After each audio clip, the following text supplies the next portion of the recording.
आज अगर कोई ये कहे कि कुवैत, बहरीन और यूएई जैसे देशों में कभी हमारा भारतीय रुपया चलता था, तो शायद ही कोई यकीन करेगा।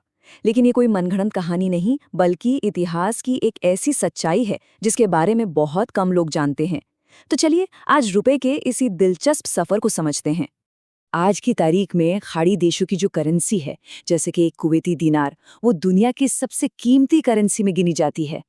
लेकिन जरा इस पर एक नजर डालिए। 1950 के दशक में इन सभी जगहों की ऑफिशियल करेंसी भारतीय रुपया थी। मतलब जमीन आसमान का फर्क है ना? तो सवाल यही उठता है कि आखिर ये हुआ कैसे?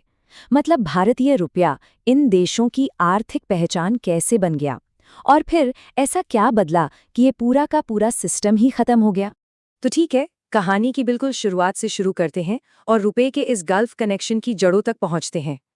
जैसा कि यहाँ साफ साफ दिख रहा है, संयुक्त अरब अमीरात यानी यूएई, कुवैत, बहरीन, ओमान और कतर, ये सभी देश ऑफिशियली भारतीय रुपए का इस्तेमाल करते थे। सोचिए, इसका मतलब ये हुआ कि 1950 के दशक में किसी को इन देशों में जाने के लिए करेंसी बदलवाने की कोई जरूरत ही नहीं थी। अब इस पूरी व्यवस्था के पीछे था ब्रिटिश साम्राज्य। ब्रिटिश हुकूमत सिर्फ भारत पर ही राज नहीं कर रही थी, बल्कि खाड़ी के इन इलाकों पर भी उनका पूरा कंट्रोल था। तो उन्होंने अपने पूरे इलाके में ट्रेड को, मतलब व्यापार को आसान बनाने के लिए एक ही करेंसी लागू कर दी, और वो थी भारतीय रुपया। लेकिन कहते हैं ना, जहां पैसा होता है वहां दिक्कतें भी आ ही जाती हैं। और यहाँ सबसे बड़ी दिक्कत, सबसे बड़ी प्रॉब्लम बनकर उभरी सोने की तस्करी। हुआ ये कि 1950 के दशक में तस्करों ने इस सिस्टम में एक बड़ी खामी, एक लूप होल ढूंढ निकाला। वो खाड़ी देशों में भारतीय रुपए से बड़े पैमाने पर सोना खरीदते, क्योंकि वहां सोना सस्ता था, और फिर उसे भारत लाकर ऊंचे दामों पर बेच देते थे। क्योंकि करेंसी एक ही थी, तो पैसों को यहां से वहां ले जाना बहुत आसान था, और ये गैरकानूनी कारोबार धड़ल्ले से बढ़ने लगा। और इस स्मगलिंग का सीधा और बहुत बुरा असर पड़ रहा था भारत की अर्थव्यवस्था पर। भारत का जो फॉरेन एक्सचेंज रिजर्व था, वो तेजी से खाली हो रहा था, जिससे रुपए के अवमूल्यन का खतरा मंडराने लगा। आसान भाषा में कहें तो रुपए की कीमत गिरने का डर पैदा हो गया, जो किसी भी देश के लिए एक बहुत बड़ा आर्थिक संकट होता है। तो अब इस गंभीर समस्या से निपटने के लिए भारतीय रिजर्व बैंक यानी आरबीआई एक बहुत ही अनोखा और सच कहूं तो एक लाजवाब आइडिया लेकर आया, एक नया गल्फ रुपया। जैसा कि इस टाइमलाइन में दिख रहा है, 1950 के दशक में जब तस्करी की समस्या काबू से बाहर होने लगी, तो 1959 में आरबीआई ने खास तौर पर खाड़ी देशों के लिए ये गल्फ रुपया जारी किया, और ये अनोखा सिस्टम करीब 7 साल यानी 1966 तक चला। अब ये वाला हिस्सा सबसे मजेदार है। ये जो गल्फ रुपया था ना, वो दिखने में, रंग में और कीमत में बिल्कुल भारतीय रुपए जैसा ही था, सेम टू सेम।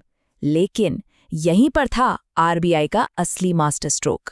एक बड़ा फर्क ये था कि गल्फ रुपया सिर्फ खाड़ी देशों में चल सकता था, भारत में नहीं।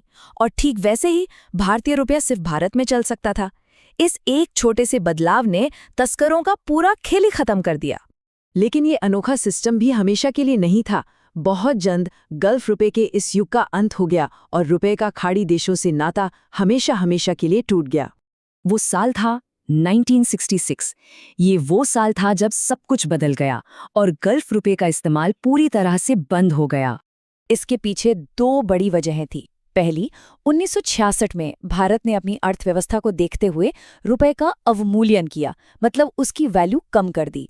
तो जाहिर है गल्फ रुपए की कीमत भी अपने आप गिर गई।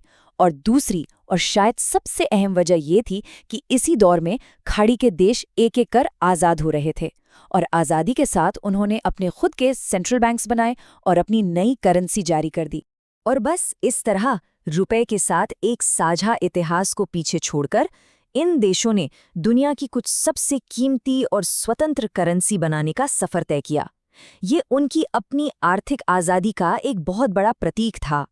तो आखिर में ये सवाल सोचना लाजमी है कि जब भारत और इन खाड़ी देशों की आर्थिक शुरुआत एक ही करेंसी से हुई थी, तो आज उनकी मंजिलें इतनी अलग अलग क्यों हैं?